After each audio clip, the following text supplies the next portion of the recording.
Hi,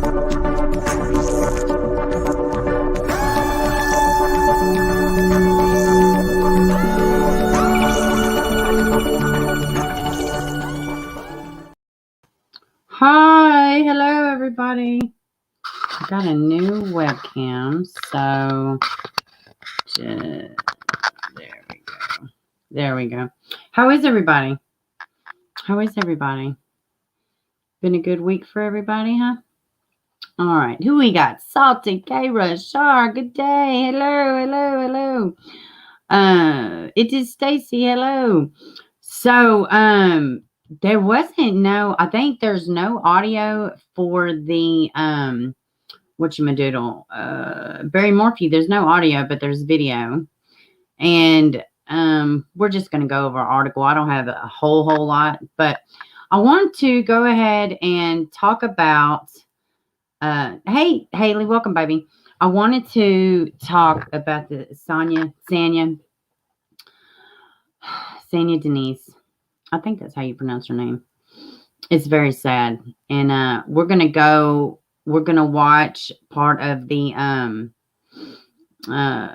press conference that the DA did, and I want to get y'all's feedback on it. Hey Kathy, how are you? It's raining there. What's up, Shortcake Nancy? Yeah, it's beautiful here today. It's not raining or nothing. So let's go ahead and jump into this. It's not super lengthy, and we're not going to listen to the questions and all that stuff, but I just want y'all to hear the new evidence, so to speak. And that's why I didn't phrase it that, I didn't phrase what they said or anything like that in the title, because, there's they can absolutely still seek hope, still try to find whatever they need to find for Miss Denise. And, yeah, but let's hop into this. And I just really want to know y'all's thoughts. And I will say this, hey Tracy, welcome, baby. I will say this DA, man, I was watching the comments as this video was playing, and I'm telling you now, they were pissed about this DA. They said that he wasn't caring and that he said he was coked out. I mean, yeah, they were giving it to this DA in the comment section as this was playing. What's up, Shirley? Welcome. I think that's Salty. Oh, but you was the first one in here today, so I've already said hello to you. So, anyways, and we just got a couple things.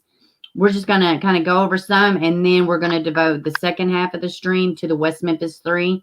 I've been diving in, and I still didn't get to cover all the stuff that I wanted to cover as far as like research, but I know enough.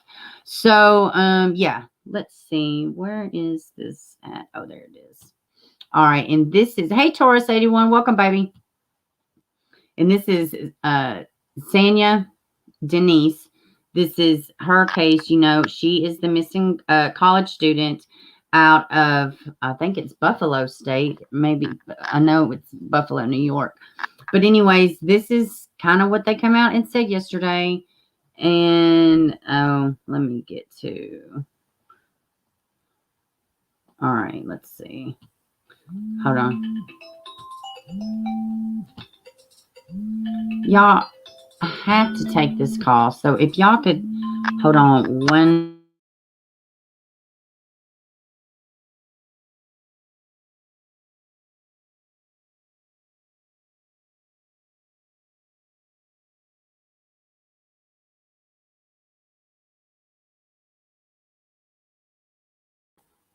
So sorry about that, y'all. So sorry about that.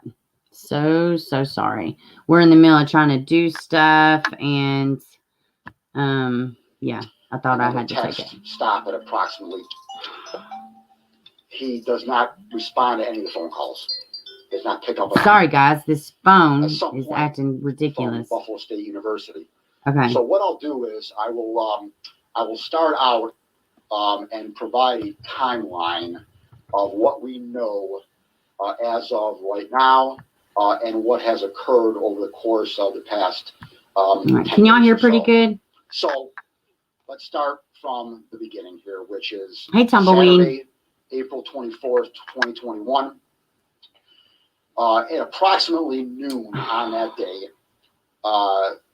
Saniyya gets into an argument with her boyfriend. Her boyfriend lives in the New York City area. We have confirmed that he was in the New York City area this entire time. He was not here in Buffalo at all, so he has been ruled out as a suspect in any kind of foul play. He was definitively in the New York City area. They are calling and texting one another over a period of about a half an hour there from approximately. And y'all, those of us just joining, this is Saniyya Dennis. She's a missing college student. Well, and something else. Her father happens to be, I guess, pretty well-known rapper, 40 Cal. I'm not super familiar with him, but we watched his interview about his daughter the other day on the last stream. So that's the interview that we watched, and this is the DA, and they're just giving an update in what they feel like has happened. Noon until 12:30. They get into an argument, and at the end of that conversation, he breaks up with her. At 12:36 p.m. Hey, Sean. She calls her a friend of her, a female friend of hers. Saniyya tells her about the fight with her boyfriend and about the breakup. Starting at about 1:14 now p.m. on Saturday the 24th,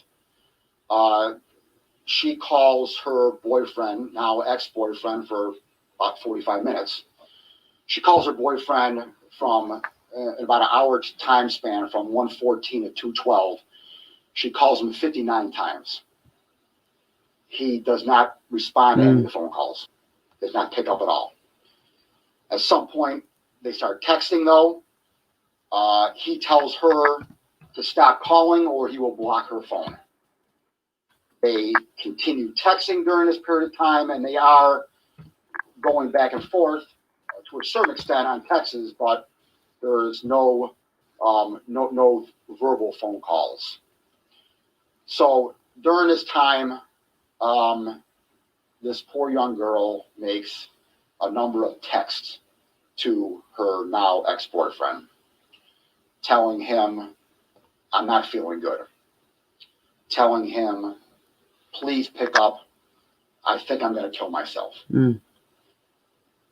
No pickup, no response. Another text. She says something along the lines of, "Whatever, I will." And then she says some more stuff, which I won't get into. But the end. Now, I do want to, they're going to introduce somebody else here in a second into the storyline. And it's going to be less about the ex-boyfriend and more about a male friend. It's just platonic. There's nothing going on. It's just a friend. But right now he's just talking about her and her boyfriend breaking up. He broke up with her. She called him 59 times. He would no response. Now they will communicate here in a second, but I'm just trying to keep y'all up to date. End of that text is, "I'm so done with my own life and living it. I've finally had enough." And then the text stop at approximately 2:12 p.m. It's not 2:12. 2:13 p.m. She speaks with her mother on the phone, and she's upset over the breakup. Starting at about 2:15 p.m. until approximately 2:27, she calls her now ex-boyfriend 7 more times, and there's no response. Starting at about 2:39 p.m. until about 5:59 p.m., so about 3 hours and 20 minutes, she begins communicating with another male friend of hers who lives in the New York City area. This is a different male friend than the boyfriend. The other male friend and her start communicating by phone and by text messaging. And in the course of that 3-hour period, she confides in this friend that she is planning on killing herself. she states to him, and we know this to be true, that she was recently had some mental health issues, which I'm not going to go into, obviously, for her privacy concerns. She mentions them to this other male friend. After speaking for hours now, the male friend told NYPD that she had reconsidered. He had thought that she had reconsidered. He had talked her out of it, and they planned on talking in the future. They hung up about. I feel so bad for this friend. 5:59, and right afterward, again, she calls her mother. Sorry, her mother calls her, and Saniyya does not respond. A minute or so later, she calls back this other male friend who she had just been on the phone with and texting for about 3 hours. She calls him back again now at a little after 6 p.m. And the two of them stay on the phone now for 4 hours until 10:07 p.m. That 4-hour period wasn't all literally on the phone. There was some, they were playing Xbox together at some point. So at some point she put down the phone, he put down the phone, they were playing Xbox together while the phone is still live though. And then they're talking while they're playing Xbox. And again, what do y'all think of this DA? When they're on the phone during this 4-hour period, she states that, she's feeling better and that she had reconsidered taking her own life. And at this point, the male friend believes her. All right, so she hangs up with him now, and that phone conversation ends at 10:07 p.m. We don't know what happened between 10:07 and 11:02. Hey, Cement. But at 11:02, she is seen getting on an elevator in her dorm at Buff State. We know this from the video camera in the elevator. Shar pointed out something, and I kind of did think of that, but and Shar said that the playing Xbox in the middle of this, it sounds weird, but I will say this, and yeah, one would think you're in the middle of a crisis and you just break down and play PlayStation, but these are kids we're talking about. This is what they do. They get on social media, they post, they play games, they distract, and I know people are like, the friend should have done this, and this, but I feel bad for the friend. I mean, and she actually, at least from his accounts, said, I'm better. She thought he was better. Now, it carries on later on. At this part of the story, I'm like, with the friend. But now later on, I mean, mobile crisis, something like that, calling the police, but if nothing else, the story can maybe say, hey, let this be a cautionary tale. If somebody tells you if it's worth losing your friendship over, it could potentially save a life, Elevator. She's also seen at 11:03 p.m. Oh, happy birthday. Her dorm building. We know that from the video in the elevator, where she's getting out of the elevator. We know that from the video in the lobby of her dorm. Hey, welcome. There at Ball State, where she's seen walking out the door. Haiti. And then we know that from the exterior camera of the dorm, where she's seen now on the outside in front of her dorm building. At 11:04 p.m., she walks to a garbage can there on the campus. Hey, Light. Hey, Sepito. She throws away personal items. Now listen to this. In the garbage can. And I'm not going to tell you what the personal items are, but I will quantify it as this. She throws away personal items that would lead someone to believe that she was not returning to the dorm. Okay. He said when she walked out of the elevator, she walked out of the building, she put things in, I wouldn't even say belongings, she put things in the trash can.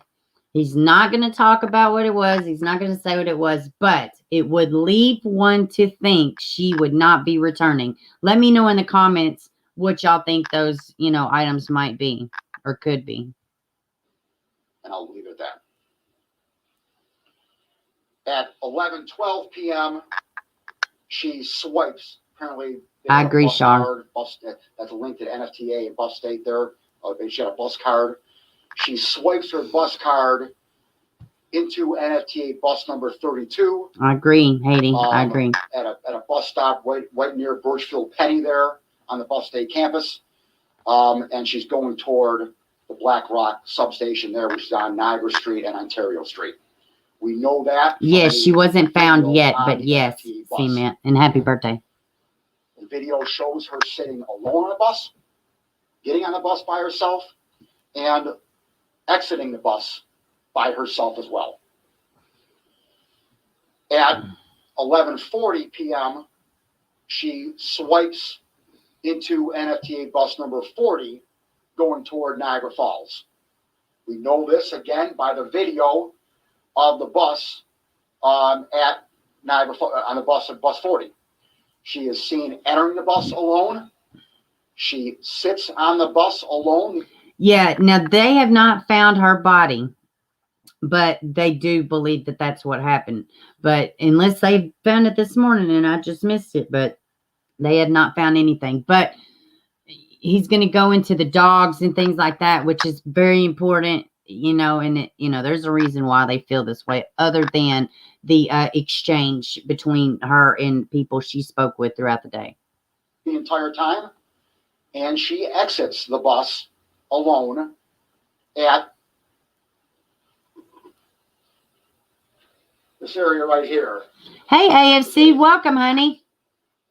The traffic circle right here at First and I just ordered shirts yesterday. Falls. That's right next to the video center. She pulls the cord right there and gets out by herself right there at that circle there on First and Rainbow and right by the visitor center. And they did release the footage, and I've seen it, but it's just her getting off the bus. That's all. 12:07 a.m. now on Sunday, April 25th. Wow. Again, she is alone. At 12:10 a.m. Yes, please hit the thumbs up. Thank you so much for stopping by. And says, sorry I missed your call. I love you. And then she says, I'll call you tomorrow.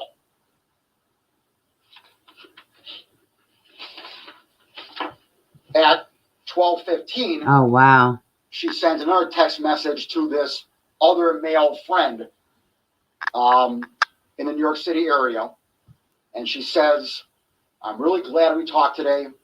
I'll forever treasure it, but I'm sorry I lied.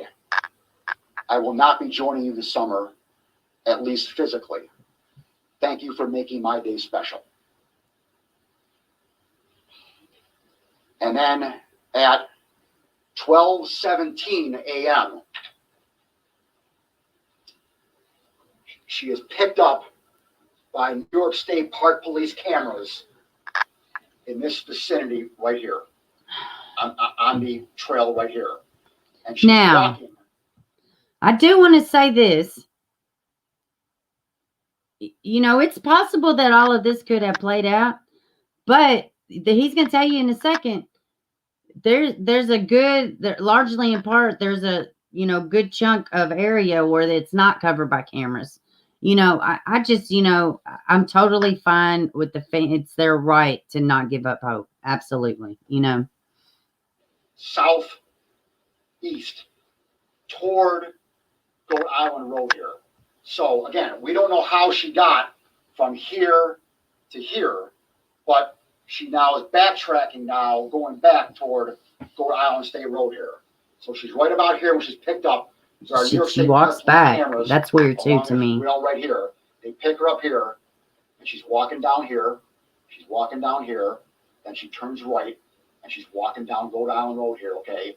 Hey, Jenny. Go out right about here.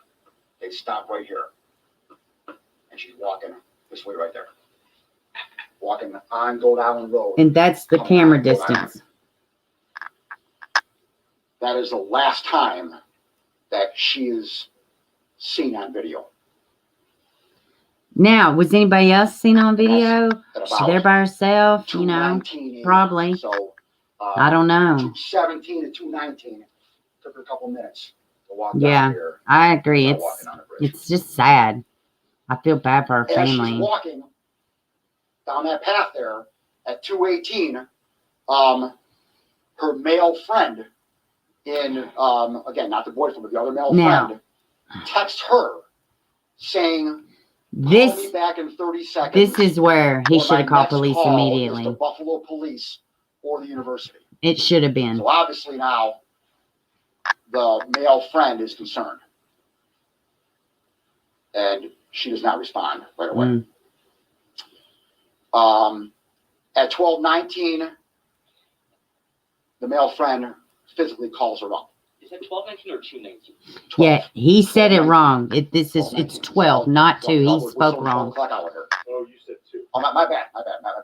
So my bad. So this is all 12. So my bad. So people were ripping him to shreds in the comment section. At 12:07, she sent a text to her mom at 12:10. At 12:15, she sends the message to her friend in New York City, saying, sorry, I lied. I won't be joining the summer. Yeah. At 12:15. At 12:17. This is where he should have called. My bad. 12:17. At 12:18 is when he. Is there a clicking sound? I don't know. I don't hear anything. Or the university. And then at 12:19, you see her walking down the bridge there. Yeah, my bad. All 12 o'clock hour. Okay. I think so too, Salty. At 12:19, I expect a New York attorney to act like this. Is what Char said. I agree. Calls her. She answers, and they speak for about 45 minutes. And according to him, she informed him that she had taken a bus to an island. The name is in all. He couldn't understand the name. And was going to jump off a bridge. Wow. He tried to talk her out of it. And during a call, again, it's a 45-minute phone call starting at 12:19. She told him that she had reconsidered and that she was going to wait for a bus to go home.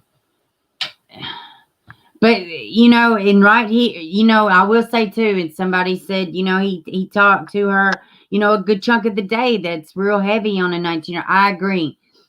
But like I said, please, anybody listening or hears the story, let it be. I don't care if it ruins an entire friendship, if it means saving somebody's life, and I would just encourage everybody. You will more than likely not end up with the person you're with at 18. It's nothing to kill. It's nothing to, lose your mind over. It's nothing to even be moved around about, really, but I say that, clear conscience at 41, I good luck telling me that at 18, She ended that call by telling him that her mother was calling her, which we know, according to her records, was not true. We have her phone records, and we know that her mother did not call her any time between 12:19 and 1 o'clock in the morning. Yes, cement. So she ended that phone call. I don't believe if you knew that. By saying something that wasn't true. Oh, yes. Now, I will say this. He did not come out. Y'all are absolutely correct. The friend, he should have come out immediately with this information. No, I completely agree with this. I completely agree with that. And I don't know if he says when the friend did tell them, but she's been missing over a week, right? Clock now. Now we're at 1 o'clock a.m. Around 1 o'clock a.m. Again, Sunday 25th. Yeah, you're right. Like that, you're exactly right about that. But he should have called mobile crisis or somebody. Standing by the Tesla monument. She'd already said that she was going to do something and changed her mind 3 times. Of the falls. A picture of the falls. And she snapped her Snapchat account. She uploads it to her Snapchat account to some of her friends. That picture taken at this spot right here. So we know she's right here at approximately 1 a.m. At 1:05 a.m., she sent a text message to her other male friend in the New York City area, letting him know that she was on a bus. He asked for her location, but she did not respond. And we know that that's not true. Because we have her cell phone, we're able to ping her cell phone, and her cell phone at that point is right here. At 1:20 a.m., she sent another text message to her other male friend in New York City, saying that she's on the 35 bus going home. And he replies that he's relieved. Again, we know that is not true. Her phone pings in that area right there. And at that point, she didn't want to be talked out of it. She sends this male friend in New York another text saying that she spoke with her mom on the phone, and her and her mom were crying, and basically that her and mom, were just, having a conversation. And again, we know by her cell phone records that this is not true, that there was no conversation with her mother at all during this time. Hopefully he moves into the... At 1:22 a.m., she sent another text message to this male friend saying that I'll let you know when I get off the bus. And this was the last outgoing message from her phone, which is 1:22 a.m. Yeah. And again, it's very weird. Cell phone tower records, that text came from Goat Island. She was not on a bus. And why did he wait? He acts guilty. But maybe he's more remorse and guilt over not saying anything, not reaching out to police, not telling somebody that he knew she was close with, or her family, because that's where her family was at. This guy wasn't some guy at the college. It was not. This was somebody back home. So, he kind of acts a little guilty, but it could just be, because he made a huge mistake. At 1:23 a.m., this male friend texts her back saying, okay. He acknowledges the text. Yeah. And at that point, 1:23 a.m., her cell phone leaves the cellular network. Meaning it was either powered off or destroyed. No, he's the DA, Cement. This is the district attorney. On Sunday, April 25th. And the phone has not powered back on since. And from my understanding, she has struggled with mental illness in the past, from my understanding. From New York City makes multiple attempts to contact her, and he reports that when he tried to contact her, it said that her phone was disconnected. Now, we maybe so. I hope they haven't gave up. I hope they keep investigating. This male friend in New York City did not tell anyone about any of this. Initially. Didn't report it to anyone, didn't say anything to anyone, and the same is true for her ex-boyfriend as well. But again, his conversations, remember, weren't until early that day on Saturday. On Sunday, the family obviously cannot get a hold of her, and on Monday, the family contacted Buff State, and that is when this whole they do claim that she did always go out there. You're right, like her family did say that. Since Monday, April 26th, is when the investigation started. Let me see. That's the first time that anyone knew from the authorities knew. I'll call everyone else authorities here. The authorities knew that she was missing. And immediately Buff State started taking action, gathering all the video, gathering all the evidence. See, I don't think campus police did enough. I think they should notify the whole campus immediately when somebody's missing. And from that point right there, the New York That's State true. Park Police got involved. The New York State Police got involved. The Customs and Border Patrol got involved. The Niagara County Sheriff's Department got involved. Our office got involved.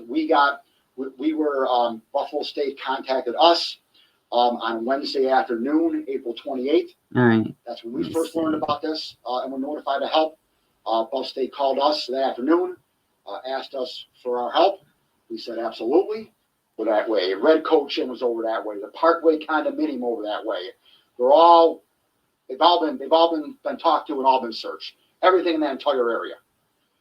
On Friday, April 30th, all three of the dogs were given. This is what I want y'all to see, and then From we'll her close dorm. this one up. And the dogs I'm not sure. smelled this clothing Hey, Jenny. and got trained to get her scent. They were then deployed to the area and they searched the entire area. The dogs picked up on her scent and mainly tracked her scent on this path right here, walking up here, crossing here on the Luna Island, and being in this vicinity right here, Yeah. which is like kind of like halfway. It's like a. This. You see how it V's there, all right? It V's going this way right here. It also V's going this way and comes back around there as well, okay? We can't see it on the foliage there, okay? But and right about this area right here, that's where the dogs stopped right there. And there's a railing right here. On the other side of the railing, you see a little grassy area right here that's right next to the falls, right next to the water here. It's not very big. They took the dogs over the railing, along with these guys. They went over the railing. Here, walking on this little area right here. That's how concerned this community is about this girl. They should be. Walking right here. And the dogs stop right there and sniff right there. And that's it. It was in the water. Yeah, well, the dogs wanted to jump in the water. They're holding back. They went to the water. They wanted to go right in the water right there. They stopped right there. When was this? This was Friday, April 30th. Right there. They stopped right there. I know, right, Char? So. Again, on Saturday, multiple searches were done last Saturday. Let's go ahead and. The searches have continued for days since yesterday afternoon. And they're talking about the family right here. As you can see, a exhaustive search has been done, and an exhaustive review of the records and evidence has been conducted, and it appears that this poor girl took her own life. Now, some are going to say, well, I mean, Mr. Flynn, without a body, I mean, do you definitively know that she took her own life? And nor should My you answer's stop, no. trying to recover the body I can't either. say that at all, that she took her own life. All I can do is present you with what I have. And that's I right. presented everything that I had to her parents yesterday afternoon. Everything I just told you and gave you, I gave to her parents yesterday afternoon. And, and obviously, without a body, They ain't having it. without an autopsy being done, And I agree. we're never going to definitively know. And I agree, and if I was them, I don't know, maybe, I don't know. I know that they said the parents were going to come out and give a statement. I don't think they have yet. And, dude, I wouldn't want to give up either. I'll be like, shit sounds good, but I'm still looking. I'm not giving up. So, I mean, so that's where it's at with Saniyya Dennis. So, what do y'all think? What do y'all think it could have? What do y'all think those that bag of stuff was that she put in the what? It's like these. It's like my kids. They can't read a simple text message. It's a matter of fact. Hold on. Let me answer it. Something may be wrong.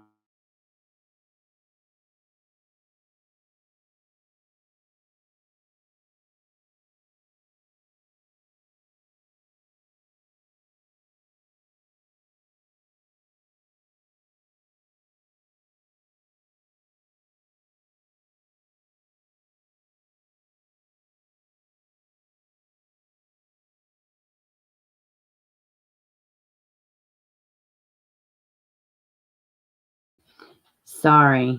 It was not an emergency. She's just driving and couldn't read my text. So she just talks on the phone, which that's also illegal. It's okay there. Oh, God. Talk amongst yourselves while the teacher steps out. That's right. That's right. So, yeah. I mean, even if someone hurt her or pushed her, if they find her, they wouldn't be able to tell at this point. That's true. You know what I mean? So, like it says, I think once they find her body, it may turn into a murder case because they should have been able to find her body by now. I would say yes and no. Just look like Nilo Lattimore and James Hutchison. They're still looking for those bodies, which that's a big, I don't know the layout where she went, but it's people search for bodies and they never get recovered. So I don't guess that's fair to say. I don't think that they would have necessarily found her body by now, but I really don't know. And I don't know enough about the layout either. So you very well may be correct. Bills, checkbooks, school, credit cards, all personal information. Yes, I agree with that too. I agree. Like what would these things be that you would never come back? But they would be private things, personal things. But wouldn't you think that maybe she would want, I don't know. It's like there's little to no planning. She and then the lion saying that she had this heartfelt talk with her mom, which that didn't even happen. Her mom tried to call her back and she didn't, and she wasn't able to get hold of her the second time. So it is a lot of weird stuff going on now. But I know we have seen a spike in suicides. Young adults ghosting themselves. We've been seeing a lot of that too. I don't necessarily think that's what's going on here. I really don't know. But we've also seen a lot of people just take their life. We've seen like middle-aged women, like people, like ladies my age, going out and, just ending it. So I don't know. I guess jury's still out. They seem to kind of feel like that's what's happened. So I don't know. Hey, Julianne, welcome, baby. So I want to talk about a cold case, and then we will dive in. Well, it's not going to be a very dive just for this West Memphis 3. It's so many things involved in it. Let's see. Hold on one second. It didn't share. I am a little middle-aged. I'm like halfway to 80. Let's see. So I saw this the other day and I had it pulled up. Just going to read through this. 27-year-old Owachige Osceola, a descendant of Chief Osceola of the Seminole tribe in Florida, has moved from Anadarko to Norman with her young daughter after being recently divorced on September 20. This is a cold case, just so y'all know. We're about to get to a picture. On September 25th, 2013, a few months later, she had moved to Norman. Police were called by concerned friends, began to worry after seeing a post on her social media that read, "Moose is trying to KM." Does that mean kill me? After not hearing from her for days, her friends drove to Anadarko to Norman to check on her and discovered that the front door to the duplex was kicked in. Knowing something was wrong, they called the police. When the police arrived, they found The inside the home, disheveled and Owachige. I don't know how to, I'm just literally making that shit up. I have no clue how to say that word. Bruised body, concealed under a blanket. No cause of death could be determined during autopsy. Owachige young daughter had been with her father during the time of the murder. Police determined that although she did know someone who went by the name of Moose, they had a solid alibi and have been cleared as a suspect. So stinking weird. I guess I should have just pulled up the actual page, but it's okay. Police, okay, let's see, where was I at? Owachige went on her social media and posted an effort to lead police away from the real suspect. Police believe they know who killed Owachige Osceola, but they need the public's help to bring her killer to justice. I really wish that I knew how they appropriately say her name. Owachige Osceola. It kind of sounds like a location somewhere, but they need the public's help to bring her killer to justice. They urge anyone with any information, no matter how small, to come forward. There's a $40,000 reward. That's a big reward. For just I mean, I don't know. A lot of times the rewards aren't that high for indigenous people, is I guess what I was trying to say. Anonymous tips can be submitted by using the text message by sending a tip to the agency code tip 1323 or to crimes 274-637 using online website submission form located in normont.gov, or you can call 405-366-STOP. So, and this is what she looks like. That's very weird. But I just saw this and I want to bring it to y'all. Oh, my screen jumped. Okay. I wish I knew. I should have tried to figure out how to say her name before I tried to say it back to y'all. And that is a cold case from Oklahoma. Let me see. She's Indian. Yes. Let's see. I have. Oh, my goodness. Okay. I got 2 more stories and then we'll jump into the West Memphis Three. Let's see. This one was, oh no, okay, we'll do this one. I pulled up the wrong one, but we'll do this one. This is a missing person. We covered it last week, but there is still nothing. And her family worries that something may have happened to her. But they have increased a reward, or have a reward now, should I say, for Allison. Let's see.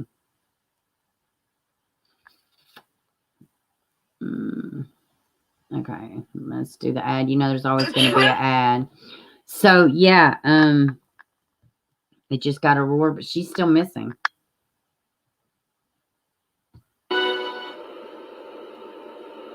Good evening, and thanks for joining us for News 5 tonight. Kwan. The friends and family of a missing Jonesboro woman are not giving up in the search for their loved one. It's been more than a month since relatives last saw or heard from 23-year-old Allison Everetts. News 5's Angelique Arentalk reports on the latest efforts to find her. In downtown Jonesboro, I want everybody in town to know her face. a group passed out flyers Sunday. Y'all please hit the hoping thumbs to up on your find way Allison Everetts. in or out, She was last please. seen on the 29th of March by her. Yeah. Yeah, I've seen her. She's gorgeous. In the grocery store. And she was the one who tipped off the police. They really are. Ingalls here in Jonesboro. Yeah. Allison's sister Nicole says it's unlike her to be out of reach. The 23-year-old mother of 2 is 5'5" and thin, with blonde hair and hazel eyes. Some distinctive features include a gap in her teeth and a pink tattoo on her right forearm. Allison has several medical conditions too. She's in danger regardless because she hasn't had any of her medicine. Wow. What kind of It's medicine? scary. Allison was They never last seen say. getting in a gray Chevy Tahoe with a man and may have been taken to Nashville. I feel like I've lost her. I don't know if she's still alive. And everybody that's helping, it's been amazing. Family So friend sad. and Washington County, Tennessee Commissioner Kent Harris is offering a $1,000 reward for information leading to Allison's And I whereabouts. feel like they could come up Someone out with here has to know where she is, and we just hope that person will come so forward sad. and give this family some closure. We're hoping for the best, but they just need to know where she's at, no matter what the circumstances are. In Jonesboro, Angelique Aaron Talk, News 5 WC. This one's wild, but they said they don't feel like she's alive when we did. But I will say this though, that was like a couple, I don't know, I think it was like maybe a week and a half, 2 weeks after she disappeared when they did the first interview, and they was like, she may find herself into trouble or whatever, but she's always contact. But they seem like they're now, it's almost kind of like they're like, oh, something's wrong, but then it's like, oh shit, maybe something really is wrong. You know what I mean? Like kind of like maybe she not has done this before, but maybe finds herself into precarious situations. But yeah, I mean, she is still missing. So let's look at this Miss Suzanne Morphew. What do y'all think about the girls? What do y'all think about Barry's kids? Y'all think they're brainwashed? Let's see. Oh, whoa. Well, hold on. Let's look at this one really quick. I want to read this one to y'all real quick. This one was crazy. Man, I'm going to totally get rid of StreamYards. Got to find something better than StreamYards. I've been griping about it forever. Okay, did y'all see about this mummified cult leader? Why is it not sharing? Okay, there it goes. It finally went. Okay, crap. And now I got to get back. Okay, so did y'all hear about this cult leader? This is wild. It's very short. Let's see. Hold on.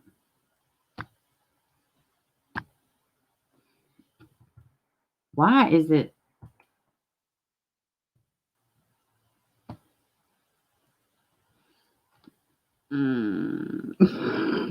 Okay, you know what, guys? We're just going to read it.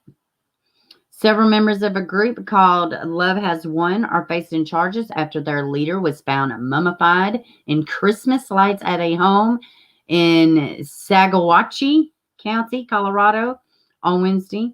According to Owachige County Sheriff's Office, 7 members of the Love Is One cult have been charged with the abuse of a corpse and child abuse. They were all arrested on Wednesday, April 28th. The members were arrested, and we don't have to read through all that. In court documents, let's see.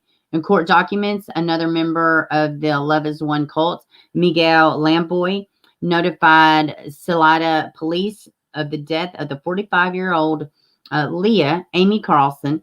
Carlson is believed to be the leader of Love Is One and goes by the name of Mother God.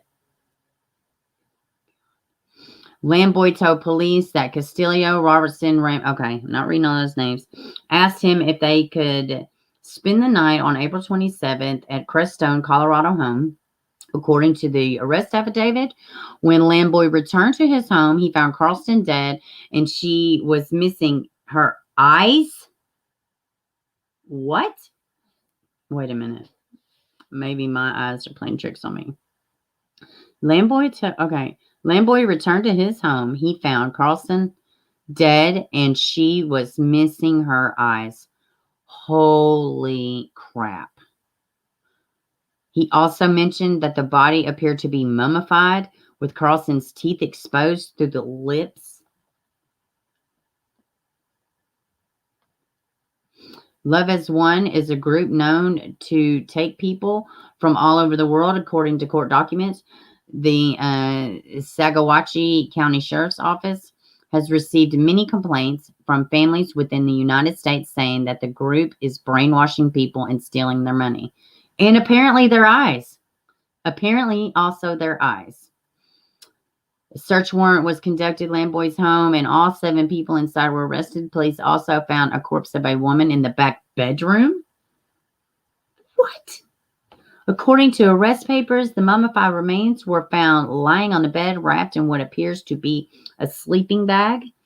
The mummified remains have appeared what appears to be glitter-type makeup around the eyes. The mummified remains were decorated with Christmas tree lights in some sort of shrine. Okay. Lamboy believes the mummified remains were transported from the home in California. The daughter of Raymond was also found. She's 13 years old. Lamboy's 2-year-old son was also in the home. They were sleeping at the time of the search warrant. They called social services. Okay. All 7 people were being held. Look how nuts they look. Oh my gosh. I hope Trey King covers this one. All 7 people were being held in Rio Grande jail, but will be tried by the 12th Judicial Branch. Okay, here we go.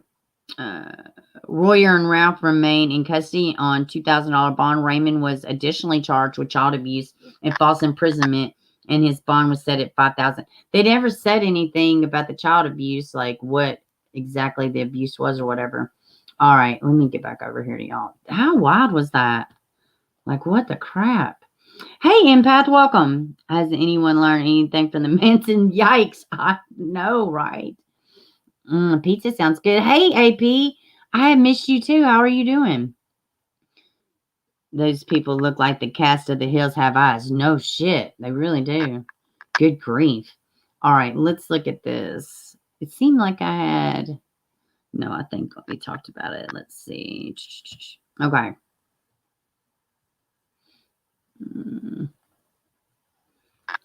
Now, and I do have the video, but there's no audio, so it's just kind of like, great, it's a video. Actually, I could totally do this, though. Hold on, let me do this. If my computer will cooperate. Cooperation. Okay. Yeah, let me do this. All right.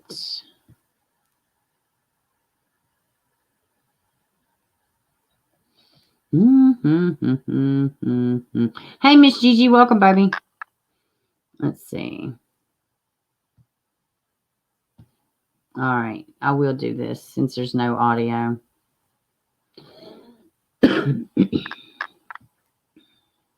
All right, so let's see. Give me just 1 second. All right.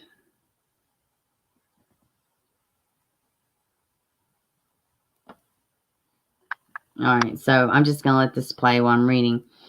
And this is just, like I said, there's no audio, but I'm just going to read this while y'all just kind of watch. You don't see too much of Barry, and the girls aren't filmed at all. Suzanne Morphew case, has been accused of murder, makes first court appearance. No thanks. Okay.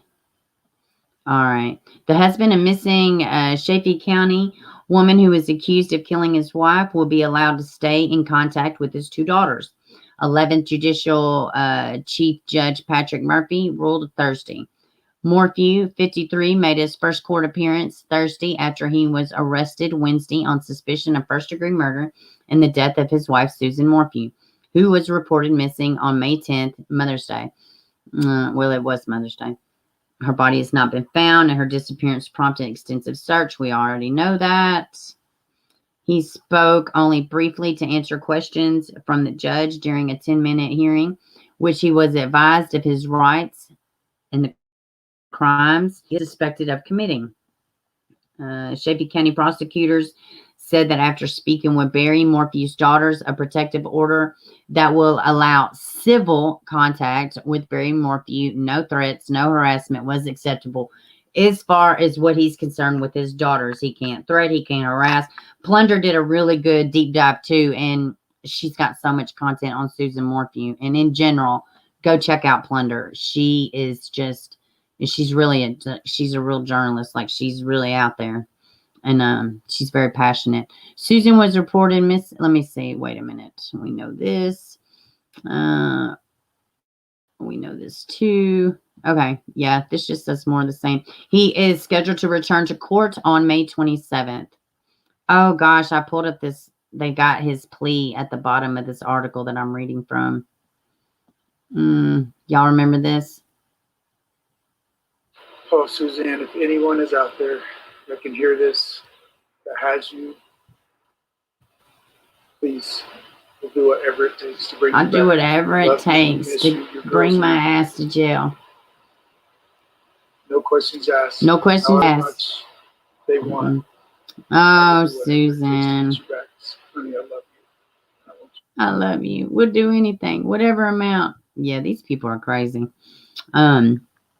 Yeah, sorry. You don't like plunder? Oh, I love plunder. Let's see.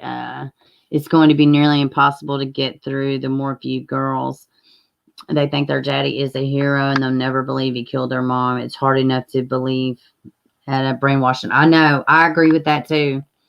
I think Barry is going to find out what his lawyers be able to know. Yeah, that's something else too. I think he probably will end up getting like better attorneys or something. I don't know though. I was just watching that plea briefly, and boy, he's lost a whole lot of weight. So what do y'all think? Y'all think the girlfriend rolled on him? There was a house that would look like there was a heavy police presence, somebody connected to him. I don't know if it was this new girlfriend or not. Does it say anything that I would like to think that the girls are just kind of like, we've already lost one parent. You know what I mean? Like, but surely they're not like, I don't know. My heart breaks for them. I know that. And Susan's sister, did y'all read the article or what? I don't even know where I read it. I guess I did read it.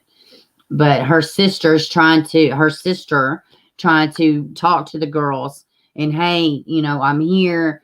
I love y'all. I love your dad, but he did a real bad thing. But, we forgive him and, but he needs help. And not only did he allegedly kill her, he went on to date multiple women less than 6 months after her death. Yeah, AP. He's a real winner. I feel so bad for the girls too. Whomever rolled may be a private servant. Yeah. Yeah, I was thinking of that too. Like, who in the world did he bribe? Maybe they were always closer to him. I thought that too. See, man, I was thinking, wonder if she was just kind of in a situation to where, like, maybe the whole house ran over her. I don't know. I agree, AP. Suzanne's entire family does sound amazing. I completely agree with that. Andy, the dad, like they all just seem like really pleasant people. I understand not wanting to face the truth about having a parent situation like this, but damn, look at the facts, kiddos. Your dad's a butt nugget. Yes, Char. Perfectly said. A complete butt nugget. Completely. Oh, yay! We have a new member. Thank you, Empath. I so appreciate that. Welcome to the Poop Show. I'm joking. I kid. Thank you so much for supporting the channel. I think they had his phones tapped and they learned that he was getting ready to bounce. I'm betting he was heading to Mexico. Could very well be, Julian. Absolutely. I completely agree. It could totally be. Yeah, thank you so much for signing up. I so appreciate it. Pulling a Valo and a dumbbell move. Yeah. Hey, Toxic. Welcome. Yeah, I guess you've been in here for a while, but I didn't say hi to you. They're still young enough to be wrapped up in drama. Yep. When they're older, they'll appreciate them. Yeah, I agree. Oh, I appreciate y'all so much. All right. So let's jump into, as much as he was bad-mouthing her family to his stars. Yes, I agree with that too. I think he totally was. Mallory is very close to Barry and had conflicts with Susan, but it sounds like Macy was closer to Suzanne. Yeah, and now is she the youngest one? I get them confused. Oh, I appreciate y'all too. Absolutely. So let's see. Okay, so we're just gonna kind of. There's a lot in this West Memphis 3, but we're just gonna kind of. And also, yesterday was the 6-year anniversary of the West Memphis 3, and I'm not talking about the people that they convicted and they let released. I'm talking about the boys. This is still an unsolved crime. you know, for the, you know, I think it's still unsolved. So, and a lot of y'all are familiar with this. Let's see. Okay, let's start here. All right. So, and those of y'all, if I missed something, put it in the chat. If anybody has questions, I know like Cement, I think Kara did some catching up on this case. So y'all just fill people in if they need to know something, because I'm not going to be able to see the chat right this second. The West Memphis Three in case is an evolving story of doubt and misinformation. Wait a minute. Is this the one that I wanted to pull up? Yes. Okay. Now, I'm not going to be, we don't have time to read all this, and my eyes, I can't, you know, this is like a novel, but we're going to do the best we can. Now, this is Damien Echols, Jesse Miss Kelly, and Jason Baldwin, and it would probably help if I shared the screen with y'all because y'all can't see me. And I'm so glad I noticed that. I'm so sick of StreamYards, I can't even see straight. I mean, literally so sick of StreamYards. Bam! Okay. Damien Echols, Jason Miss Kelly. Jason Baldwin, Jesse Miss Kelly. There they are. And will you leave me alone? Okay. West Memphis, Arkansas. Before making a murder, there was a serial. Let's see. Let me just tell you this. On May 5th, 2020 or 1993, these sweet babies, they went missing. May 6th, their bodies was found. This is Stevie Branch, Michael Moore, and Christopher Byers. 8 years old. The facts surrounding the case are well known. 3 8-year-old boys, Stevie Branch, Michael Moore, Christopher Byers, went missing in West Memphis, Arkansas on the evening of May 5th, 1993. A frantic search for the boys' neighborhoods and nearby woods turned up nothing until the boys' dead bodies were found in a creek bed following afternoon. Now, they were not just in a creek bed. This area was searched. Now, there is a lot, and we're going to back up a little bit too. We're just talking about the bodies right now. But this area, well, at least earlier in the day. Now, the night that they went missing, it was about 8 o'clock. And around that time, it was getting a little dark. This is West Memphis, Arkansas, where this happened at.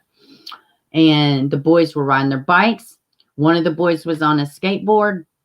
And at some point, well, it's a lot that happens, but I'm trying to just give the highlighted events. Let's see, Stevie Branch's mother had to be at work at 5 o'clock.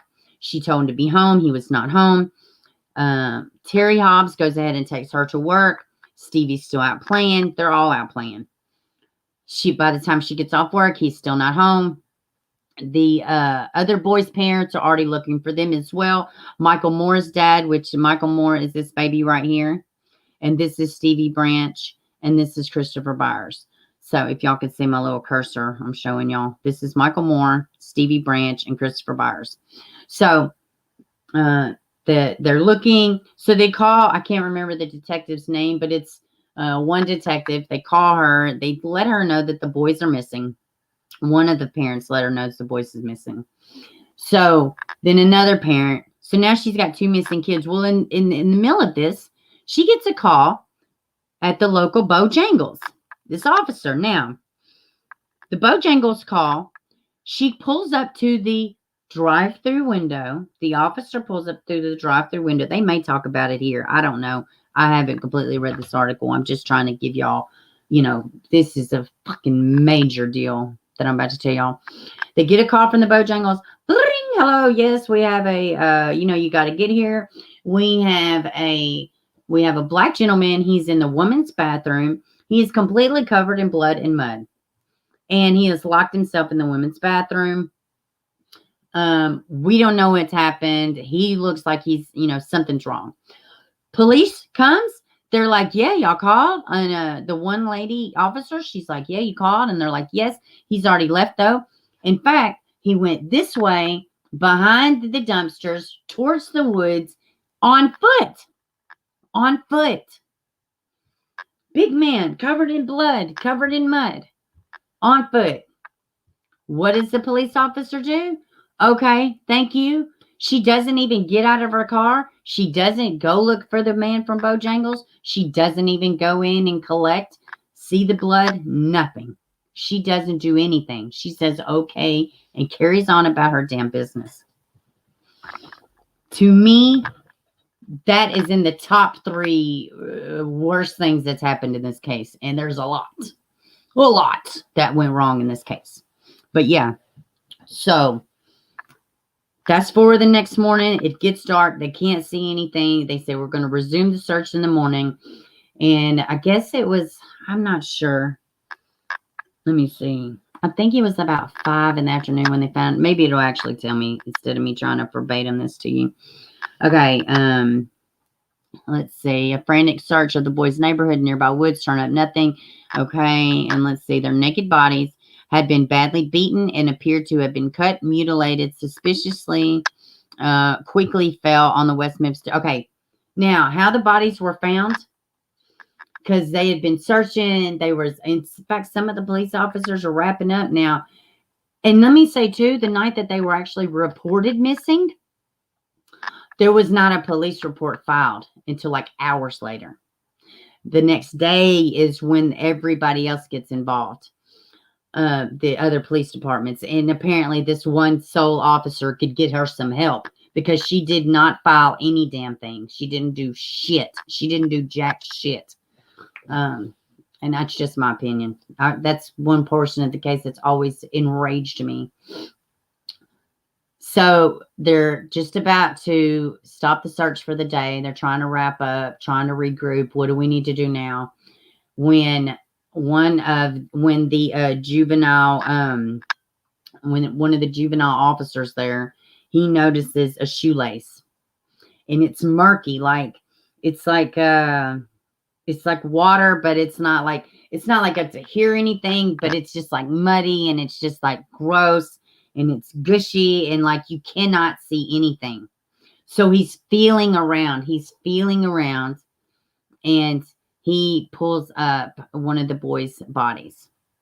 So at this point, there's going to be more bodies. You kind of had to keep looking, and they pull all 3 boys out of there. The boys were naked and hogtied.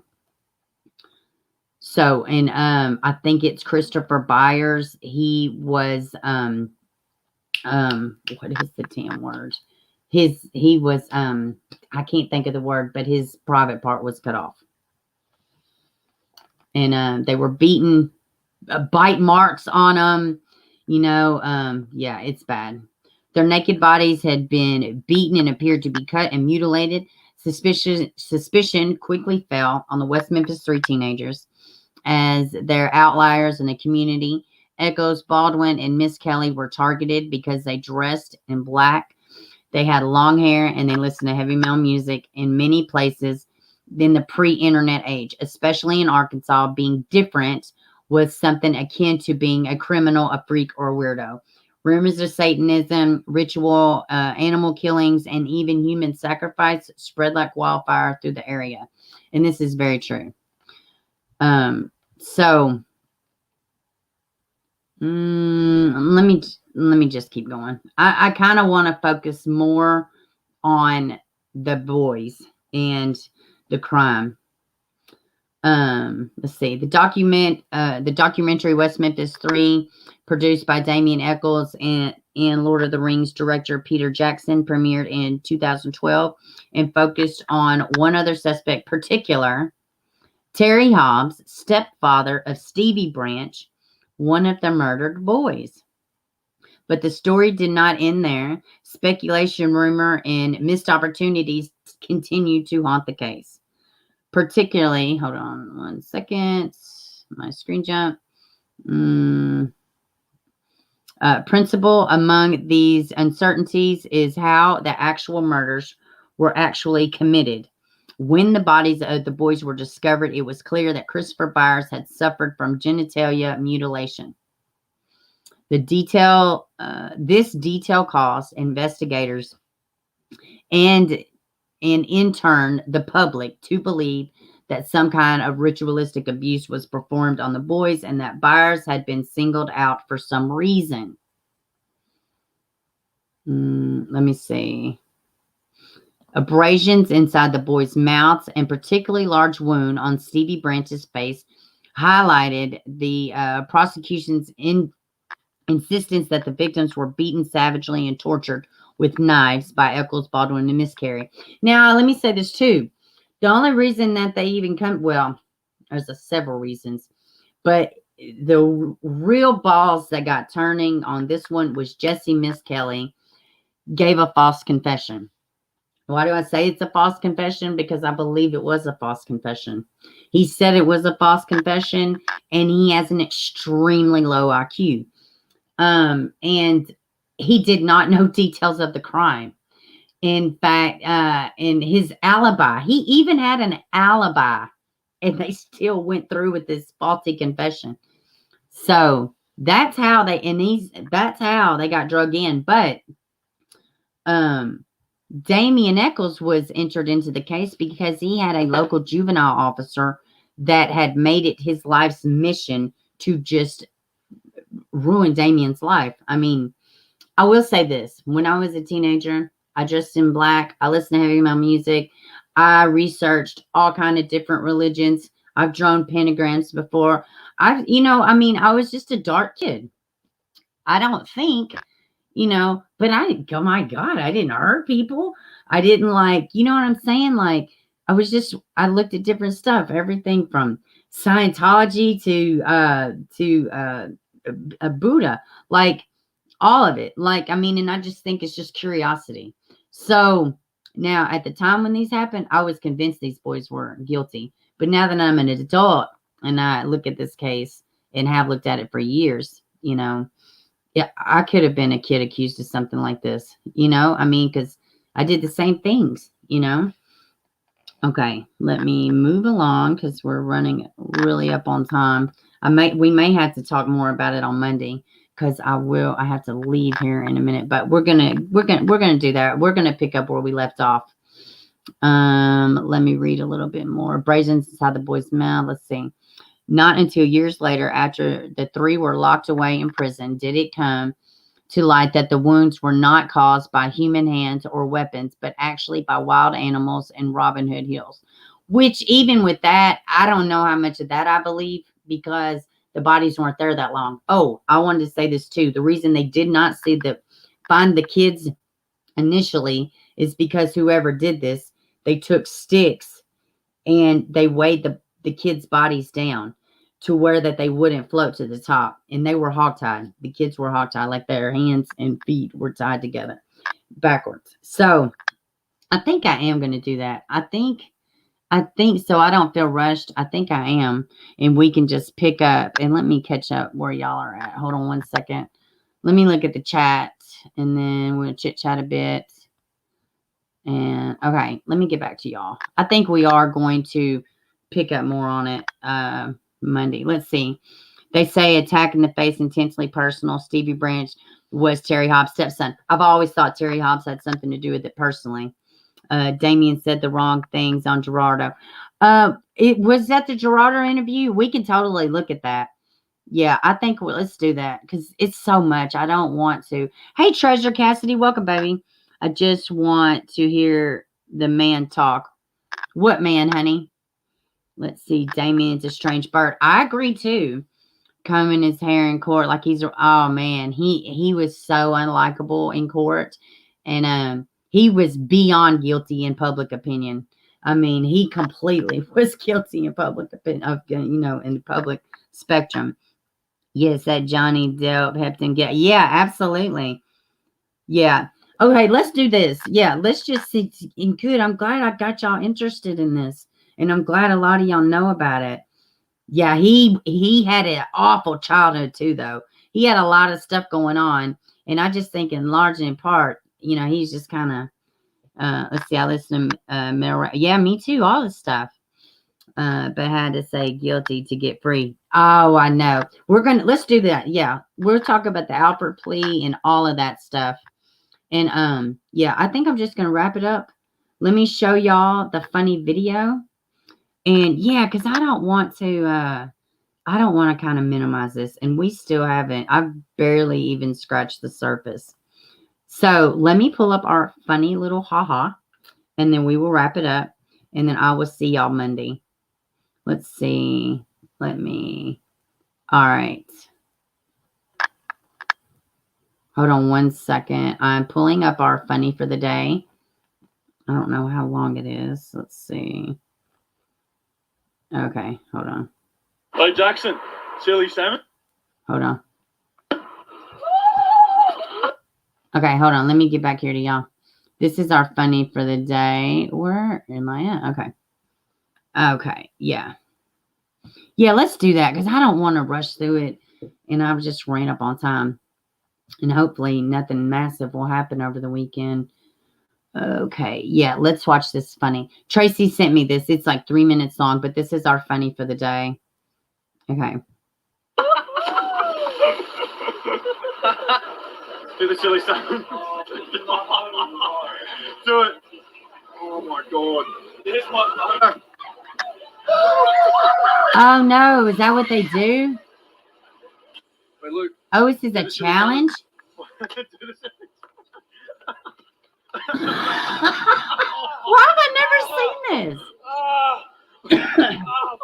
So you just got crazy and you jump? Oh, wow. Oh my god. What? Oh my god, this is crazy. Like Jackson, silly salmon. Where? Into the pool. He's like, where?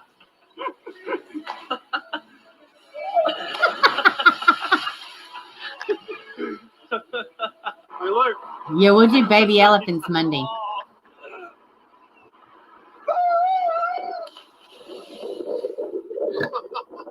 Like Jackson, silly That salmon. is so funny.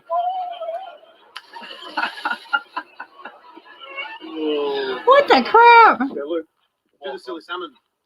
I've never seen this. It's better than Tide Pods, I'm telling you that. Like Jackson, silly salmon. Where? There, bro.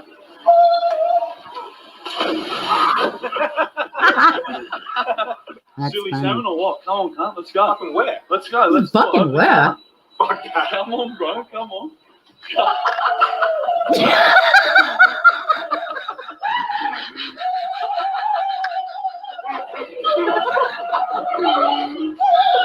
Oh my god, these idiots.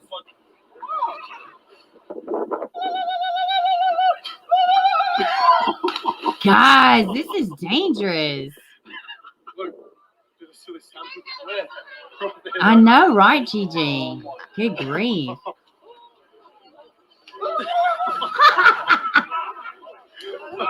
Oh my god. Hey, Jackson, silly salmon? Really? Come on, bro. Guys, Let's go, this is let's go. nuts.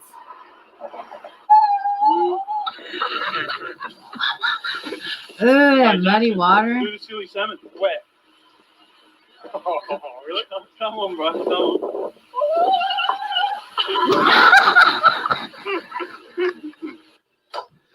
Wait, Jackson, do the silly salmon. Right here. Let's get it. Let's get it. Come on. Hold that. Come on.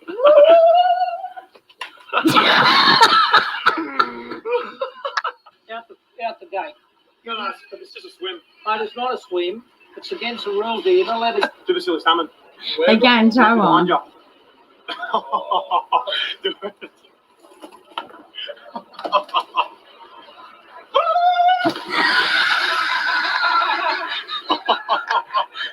Hey, Jackson, help, silly salmon. Where? Yeah, no, come on. Hey, Luke, do the silly salmon. No, cunt. No. Get it done. Are you serious? Get it done. No way. Holy fuck. No way. Go, go, go, go.